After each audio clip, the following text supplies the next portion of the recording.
topic, which is the Euler Totient function. So we'll have a look at the definition of that and explore a couple of ways that it relates to the multiplicative group. And then I'll kind of skip over, so the next chapter, chapter 5, is all about the Euler Totient function. That establishes a nice formula for it. But I'll kind of skip over some of that stuff for the moment for today and just look at some further properties of the Euler Totient function and how they relate to the group.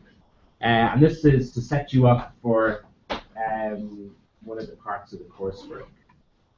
So I'll do that lecturing for a while, and then I'll hand out now. Most of you now have got the coursework from John from this morning. If anybody hasn't got it yet, I'll give you a copy of it, and I'll introduce you to my questions on it and give you some guidance on it as well. Okay. Okay. So where did we get to last time? We got to last time the definition of the reduced residue system. Okay. So remember, we were investigating. We have the system Zn. So the system Zn. So back at it here, the definition for it.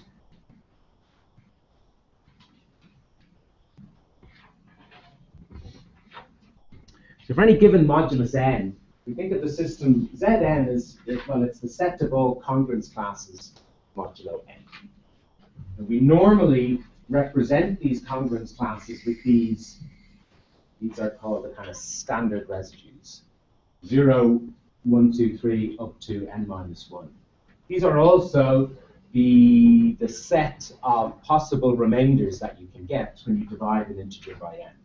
Okay, so remember, you always get the smallest positive integer remainder left behind, and that's going to be something between 0 and n minus 1. Okay. So this is the set Zn. It's the partition of all the integers into the n congruence classes modulo n, represented by 0, 1, 2, 3, up to n minus 1. Sometimes, from time to time, we'll drop the square brackets because that becomes a bit laborious to keep on putting in square brackets. If it's understood we're dealing with modular arithmetic, dealing with the set of congruence classes, some of the time we'll drop the square brackets and we'll just write 2 for the congruence classes.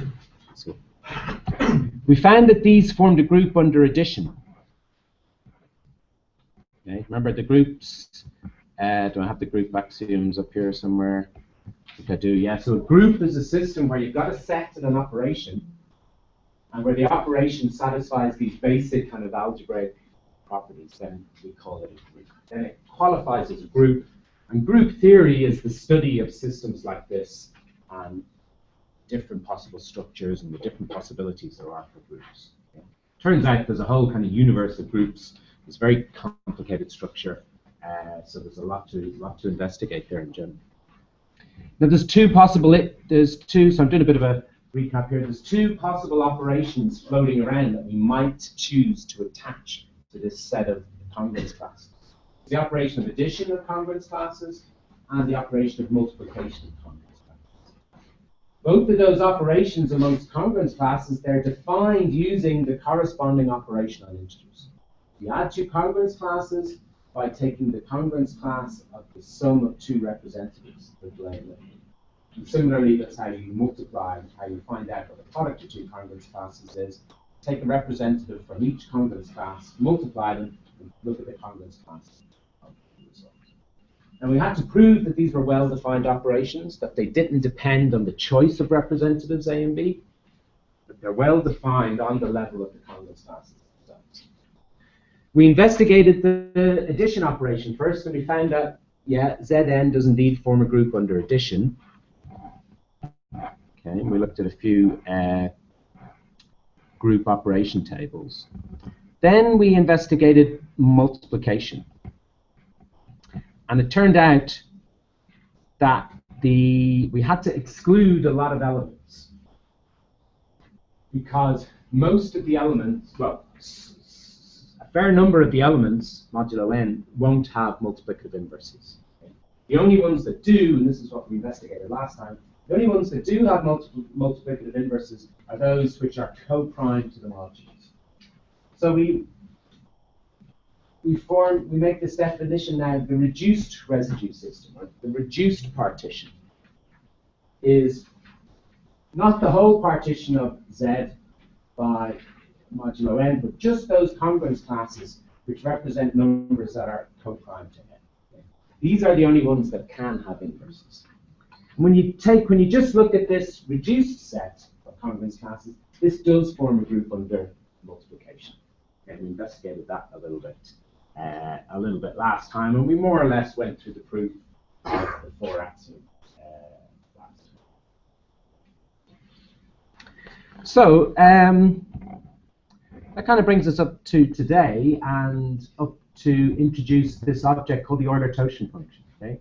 Because when you're studying finite groups, one very important aspect of a finite group is its size. It's the number of elements that it has. It gives you a measure of how complicated the group might be, how many elements that are in it. But it also is important to understand what's going on in the group, and we'll see some of that. We'll see some of that today. Okay. So, it being such an important concept, there's a nice name attached to it, named after Euler. So we have this special Euler Totient function, and it's always represented with the character phi. When you see phi in number theory, it's quite likely to be the Euler Totient function. So this is the function where it's defined on the positive integers, phi of n, and it gives you the size of the group, of the multiplicative group, Z modulo n. Or in other words, phi of n is the number of integers, a, between 1 and n, that are co-prime to n. So these are all the possible remainders that you get. Well, we've already excluded 0, because the greatest common divisor of 0 and n will be n. So that can't be 1. So you just look at the integers between 1 and n, and you only count those which are co-prime to n. Okay? That's the definition of the function phi of n. Counting the number of numbers less than n that are co-prime to n. And it's the size of this multiplicative group of congruence classes modulo n. Okay. So we want to investigate this a little bit with reference to what's going on in the group. Okay. I'll just do a bit of work on the paper and pen now for this.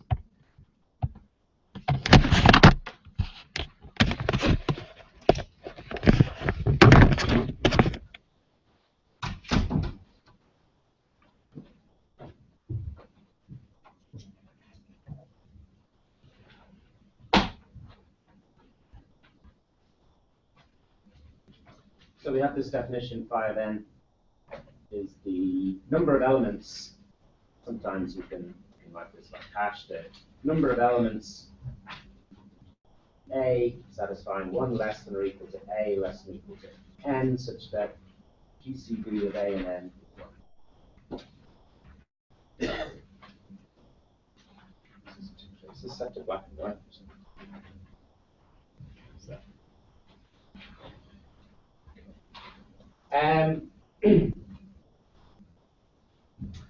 Now, recall last time we investigated some of the cycles of powers of elements Zn. This was when we were investigating the exercises, questions 5 and 6 from exercises 4.2. Questions 5 and 6 from exercises 4.2. And there we saw that when you're faced with a large power of an element from one of these groups, you don't have to explicitly evaluate the large power. Okay? because when you look at all of the increasing powers of the element, you soon find that they fall into a cycle going around. And taking a large power of that number will just send it a number of times around that cycle of elements. So you can use some division technique to find out where you end up. Okay. So we'll just kind of investigate this in general now. So if we let say G be an element of Zn, so G be an element of one of these multiplicative groups,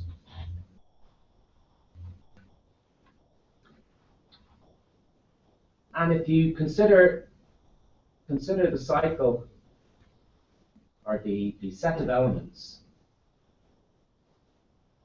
consider the set of elements G to the power m, where m is greater than or equal to 0. So you start off with G to the 0, which is equal to 1, equal to the identity in the group. Then you multiply by G and you go to G to the power 1, which is just G. Then you multiply by G again and you go to G squared. Sorry for me, go to G squared here. Then you multiply by G again, you'll go to G cubed. Now the question is, what are the possibilities for this cycle? What are the possibilities for these set of elements? Well, what we're going to find is that they have to join back up with where they started. But eventually, you're going to find that some power of G brings you back to the identity. That's what we're going to discover. Now, we don't know that for definite to begin with. But what we do know for definite is we know this group is finite. Okay? Because it's the biggest it could be is n minus 1.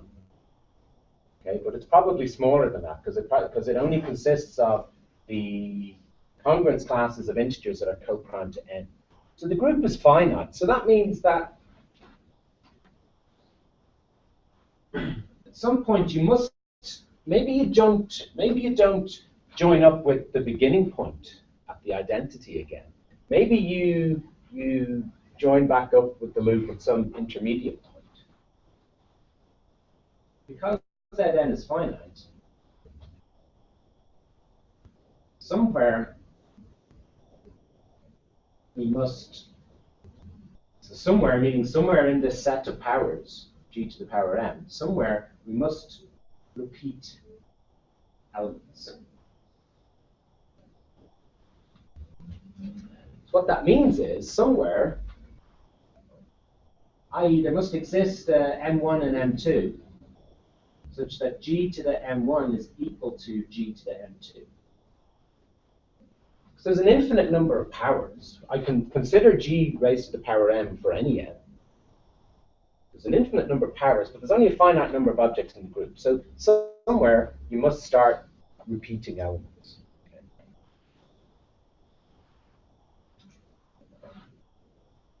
What this implies, now we can make an assumption here. We'll assume that m1 is we'll assume that m2 is the bigger one. I'm assuming I've got these two different exponents, m1 and m2. So one of them must be bigger than the other one. So I'll just assume that m2 is the bigger one.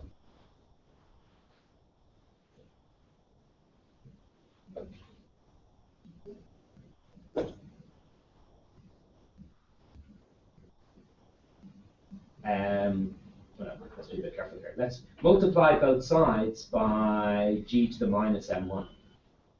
G to the minus m1 here, G to the m1 equals G to the minus m1, G to the m2. So I multiply both sides by G to the minus m1, and that's going to imply that, well, this is G to the 0. G to the 0 is by definition 1. So this is equal to G to the m2 minus m1.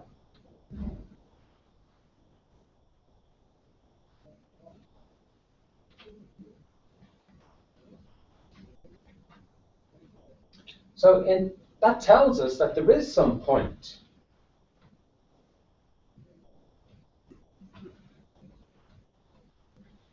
is some power Now here we've got it represented as m2 minus m1. There is some power that when you raise g to that power, you do indeed get back to the identity element.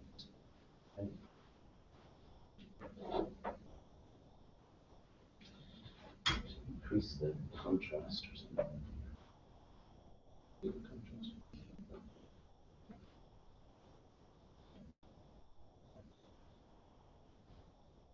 It's maybe a bit better.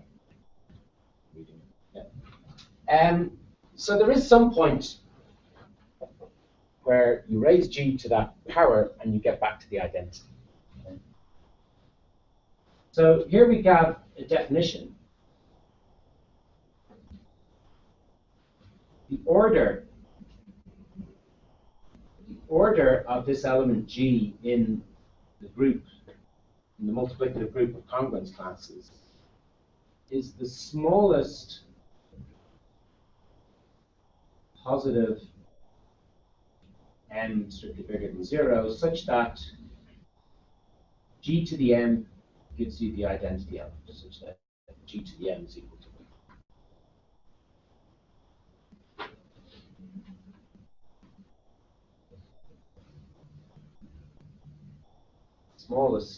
Smallest positive one. So another way to think about it is that the order of g in Zn, understood, is the length of the cycle above.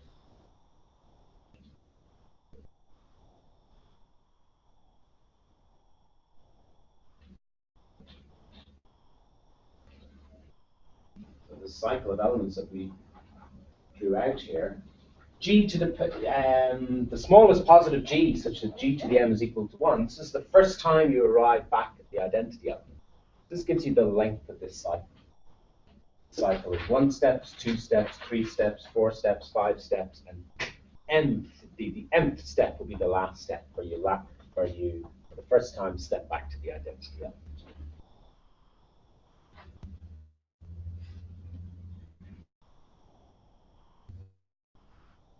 And that's interesting to know for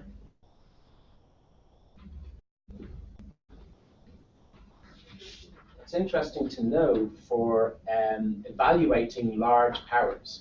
Okay? If we want to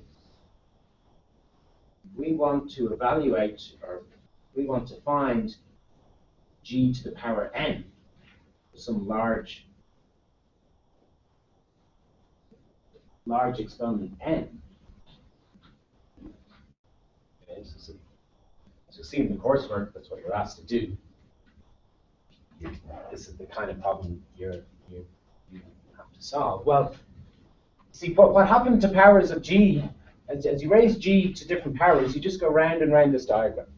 So if you have to raise g to some large power, capital N, you're just going to spin around this cycle a certain number of times, and then come to a rest at one of the elements along the cycle.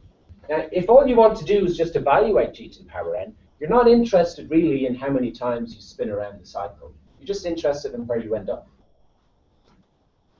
So then you consider, so if we let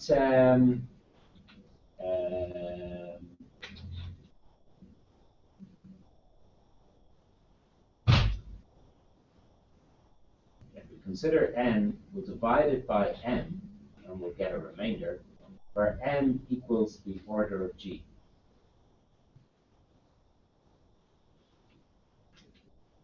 So we get the small remainder, 0 less than or equal to r less than or equal to m minus 1.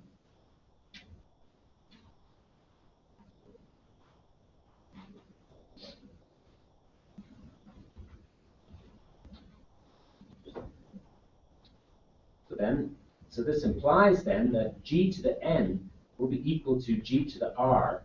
Remember, this is in the group Zn, in the multiplicative group Zn.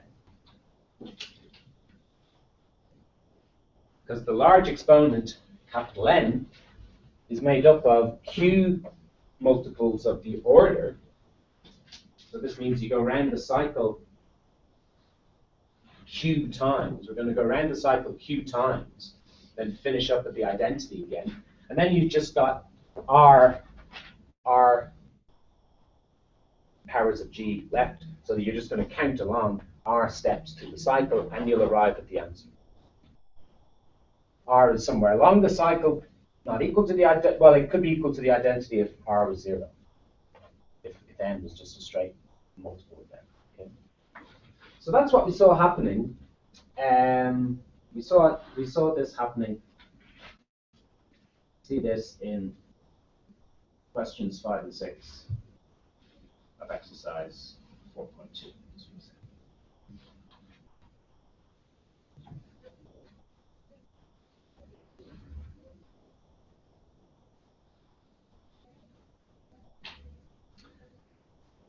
Now, what has this got to do with the Euler Totient function? So there's kind of a question here facing us is, how do we find out these cycle lengths?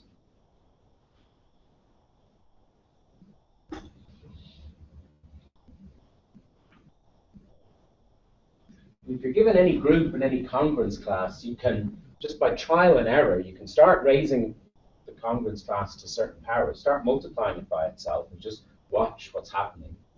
Eventually, you'll see you get the congruence class 1 out again. But is there any way we can understand this ahead of time and get a, because if the modulus is large, you could potentially be sitting there waiting quite a long time. Okay? So we'd like to be able to understand this. Now the first observation is, and we're going to use a little bit of group theory here, but the observation is this set of powers, this set Gj for j greater than or equal to 0, this is a subgroup. This forms a subgroup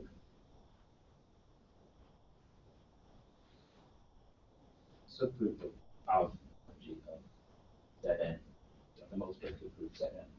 Now, I haven't explicitly defined what a subgroup is, but you're doing vector spaces with Stephen at the moment, and there you understand you can have a large vector space, you can have a subset of the vector space, and you call it a subspace if that subset acts itself like a little vector space inside the larger.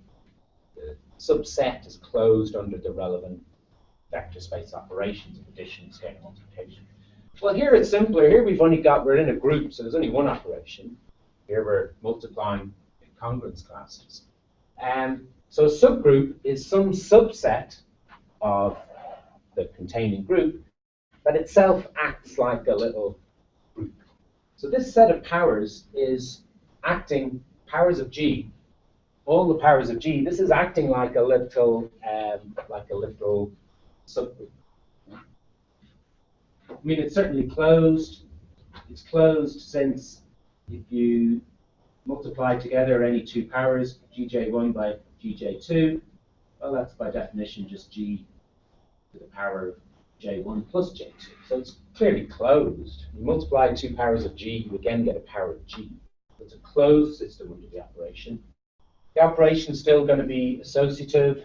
The identity is still in there. And the inverses are certainly there.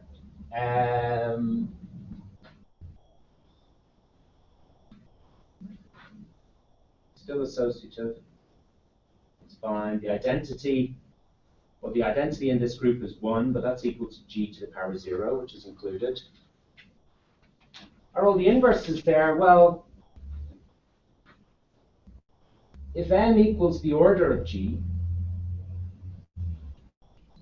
then G to the m is equal to 1, but that implies that G times G to the m minus 1 is equal to 1. If you separate off one of the G's, G times G to the power m minus 1 will be equal to 1. So that means this element here you're looking at is the inverse of G. G to the power m minus 1 is the inverse of G.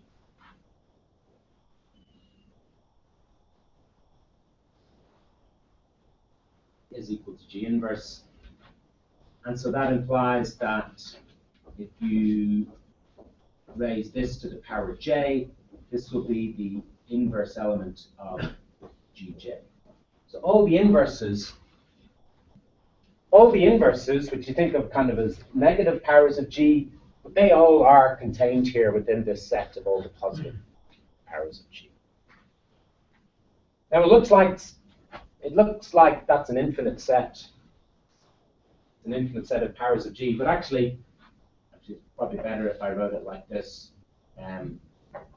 This is G0, G1, which is G, G2 to the G to the n minus 1. Because these are just all the distinct elements on the cycle of powers of G. That cycle diagram I drew here. So yeah, I'm talking about all the positive powers of G, G to the power J for any positive integer J. But that just sends you round and round the cycle. So really, we're just talking about the group of elements that are around the cycle, which are G0 through G to the power n minus 1. Okay. So by some quick checking, you can see that it is a subgroup.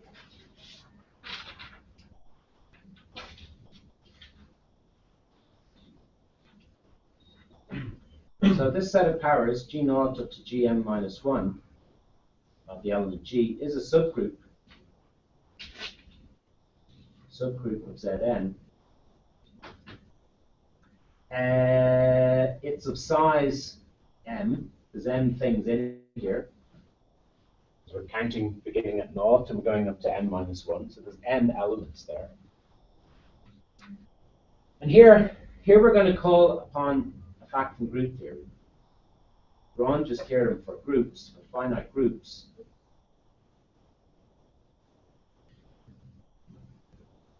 Lagrange's theorem for finite groups puts a big restriction on the possible sizes of subgroups.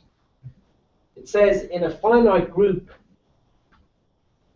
if you've got a subgroup, the size of the subgroup must be a divisor of the size of the contained group. It's an important theorem in group theory. It'll certainly form part of the group theory course next year. And you can prove it after a few weeks of group theory. It doesn't take a lot to prove it. So G is a finite group of size n. With n elements in the group G. If H is a subgroup of G of size, say the size of H equals m, Lagrange's theorem tells you that m divides n.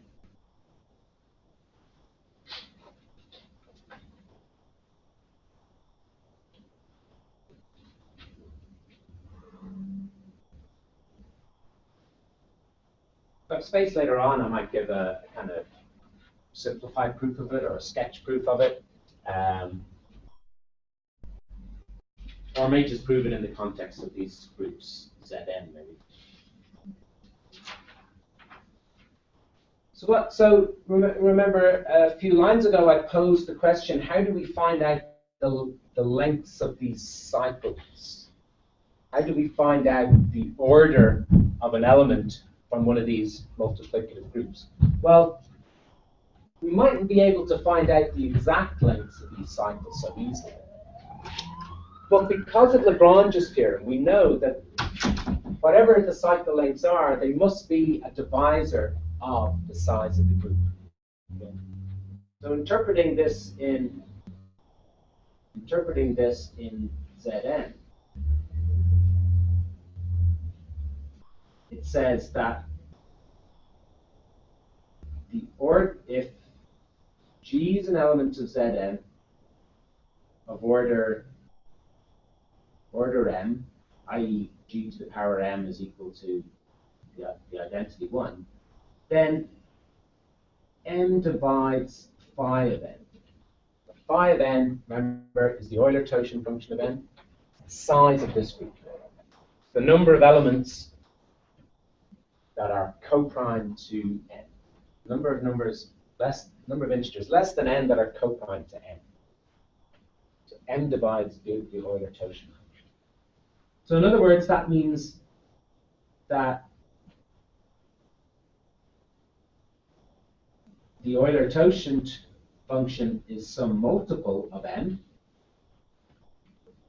So that means if you raise g to the power of phi of n, the same as raising g to the power q times m, some multiple of m, but that's g to the m to the power q, which is 1 to the power q, which is what?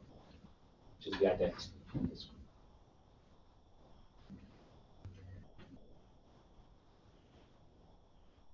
So knowing the cycle length allowed us to simplify large powers of n, large powers of the group element G.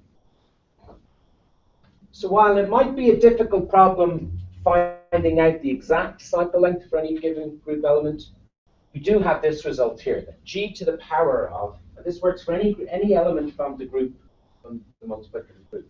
And when you raise G to the power of the number of elements in the group, you always get back to the identity. And so you can always use that to simplify large powers. This result here is called Euler's theorem,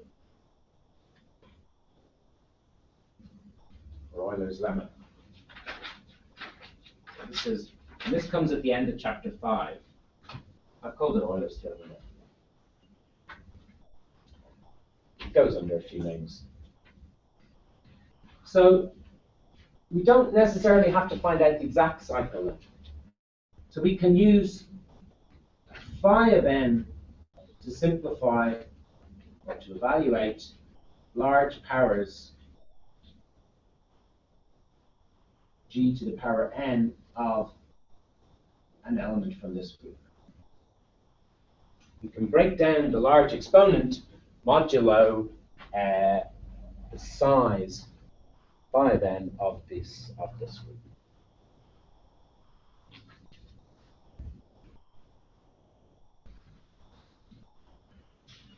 So let's do a quick example.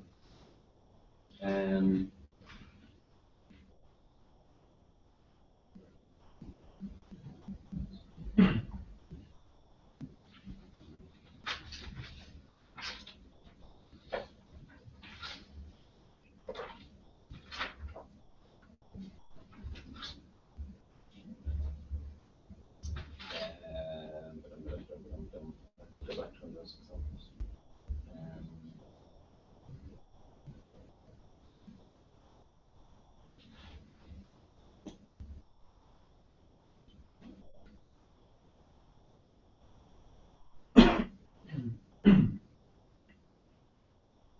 No, let's just think about that, because if you refer back to those problems, problems 5 and 6 from exercises 4.2, those are the ones I've referred back to.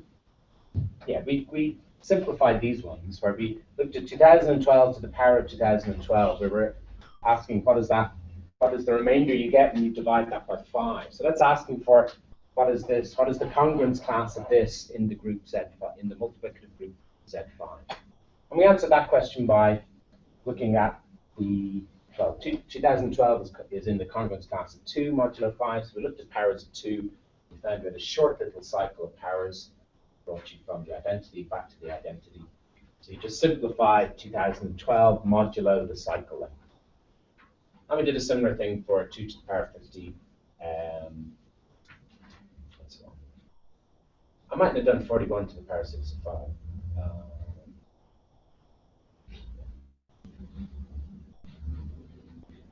Okay, so if we look ahead a little bit then into the notes. So that's it. I mean, this result here says that knowing phi of n is very useful. Knowing the value of the Euler Totient function on any integer is very useful because it allows you to simplify large powers of that element. And it tells you something about how that group element, how that congruence class modulo n behaves under multiplication. It behaves under what it gives you a multiple of the cycle length of the powers of that element it goes through. So phi of n, the size of these multiplicative groups, the number of integers less than n that are co-prime to n, It's quite an important thing to understand. So we devote the next chapter to it. So let's just glance at some of the results that are coming up in that chapter then.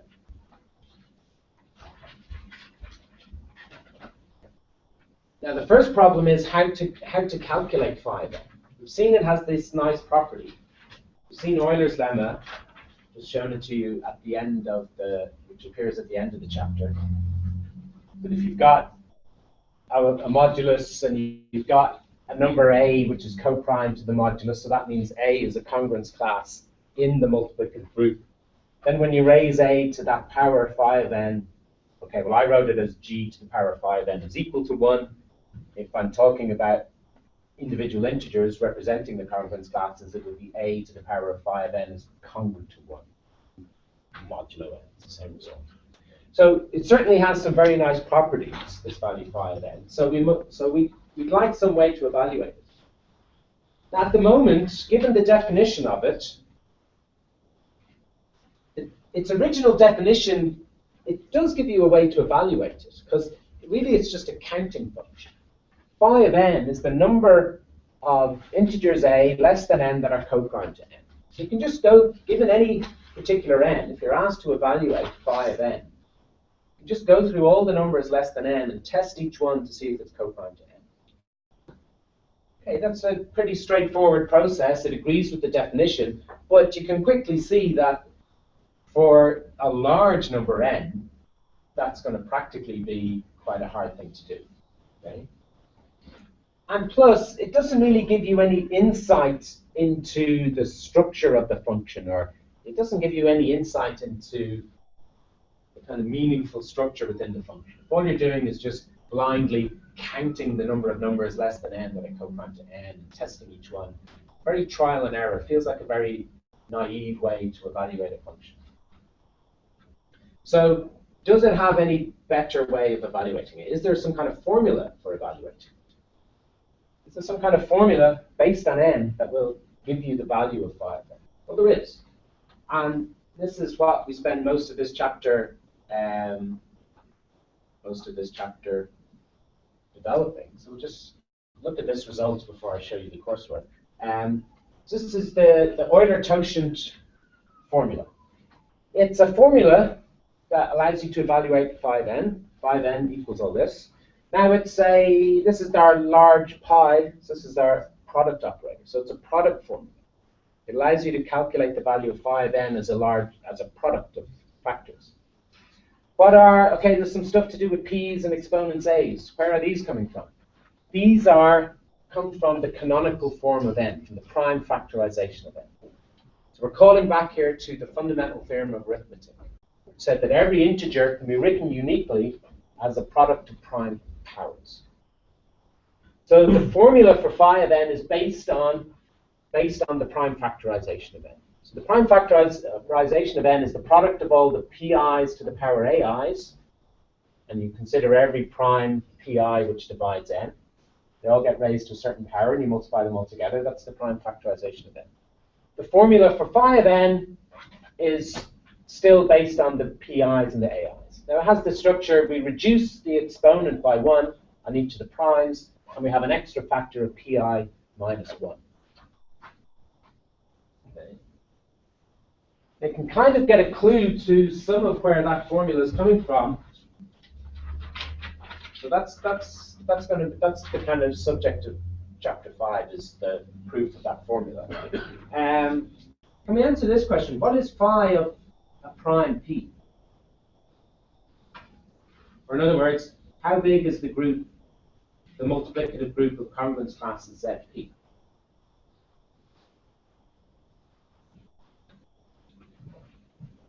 Well, what's the definition of the Euler Totient? How many numbers less than p are co-prime to p?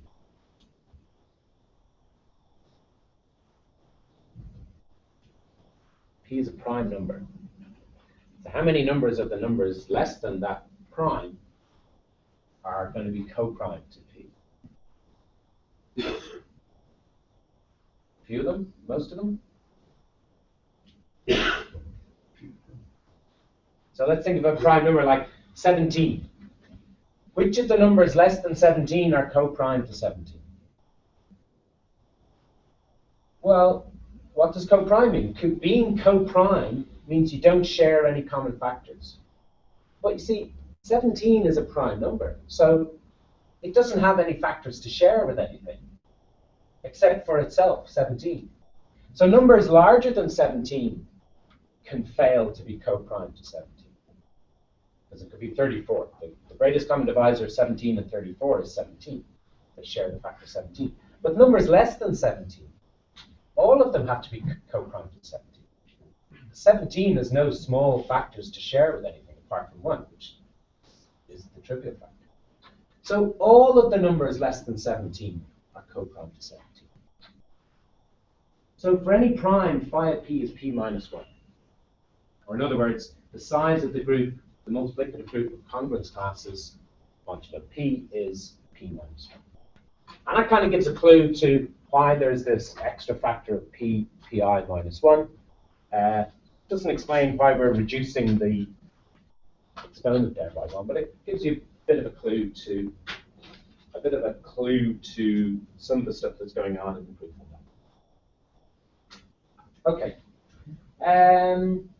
Right then. I'll just say a few words about the coursework.